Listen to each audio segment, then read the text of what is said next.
মানে অর্জুন সিং বলছে ও এতদিন গুলি ও চালাচ্ছে, এখন তৃণমূল চালাচ্ছে, তাহলে অর্জুন সিং এর বাজার খারাপ হয়ে গেছে।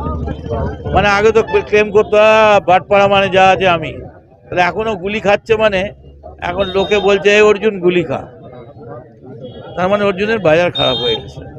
তবে কাউকে মারে টানে নিত, ব্ল্যাঙ্ক ফায়ার হয়েছে শুনলাম,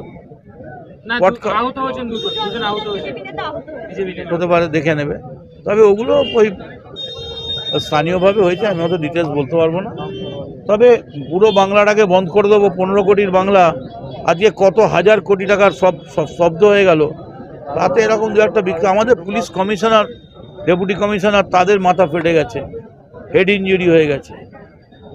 তো এগুলো তো এরকম ঘটনা করতে হলে, আমি যদি আজকে গায়ের জোরে এখন ভেঙে জুট মিল ভাঙতে যাই, তাহলে একটু আমাকেও মার খেতে হবে।